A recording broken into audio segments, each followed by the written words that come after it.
Genetics MCQ shorts with explanation class 13 में आप सभी का स्वागत है। चलिए शुरू करते हैं क्वेश्चंस के साथ, बने रहें हमारे साथ। आज का क्वेश्चन है, in quantitative genetics genotypic coefficient of variance is calculated using, यानी मात्रात्मक आनुवंशिकी में जीनोटाइपिक कोएफिशिएंट ऑफ वेरिएंस यानी जीसीवी की गणना किससे की जाती है? Option number B, genotypic standard deviation and mean से की जाती है। जीसीवी क्या होता है? जीसीवी होता है जिसमें जेनेटिक वेरिएबिलिटी % शो हो रही हो, ठीक है ना। अगर हाई जीसीवी है तो वो सिलेक्शन के लिए सही माना जाता है। Cytoplasmic inheritance is govern by gene present in, cytoplasmic inheritance को नियंत्रित करने वाले जीन कहाँ पाए जाते हैं? तो माइटोकॉन्ड्रिया एंड क्लोरोप्लास्ट में, option number C. Cytoplasmic inheritance यानी नॉन मेंडेलियन इनहेरिटेंस में जीन न्यूक्लियस के बाहर होता है। अब न्यूक्लियस के बाहर क्या होता है? माइटोकॉन्ड्रिया और क्लोरोप्लास्ट पाया जाता है, ठीक है ना। इसीलिए option number C is the right answer.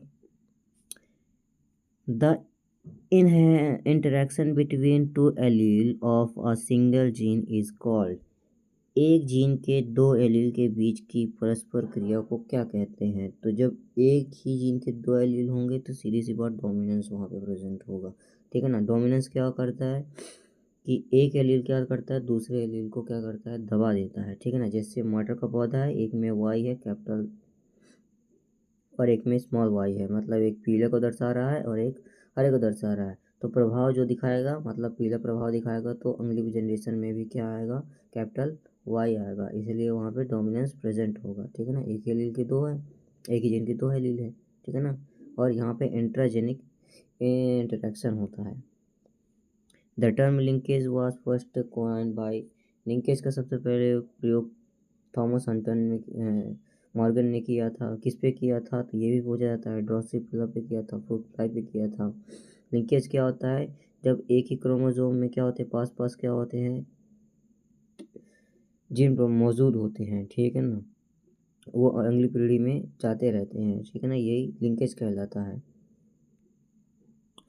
Which of the following statement is correct about back cross breeding, back cross breeding के लिए इनमें से कौन सा सही है?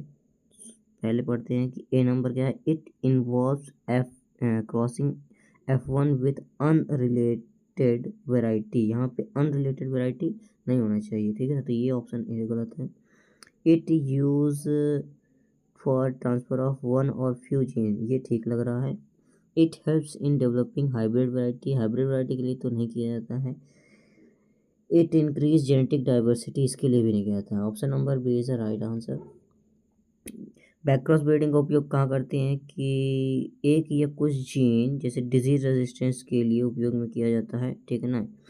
इसमें F1 को बार बार रिकरेंट पेरेंट से, मतलब माता पिता के किसी भी पेरेंट से क्रॉस कराना क्या कहलाता है?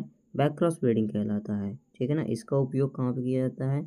इम्प्रूवमेंट वैरायटी को डेवलप करने के लिए। थैंक यू सो मच, मिलते हैं नेक्स्ट लेक्चर में।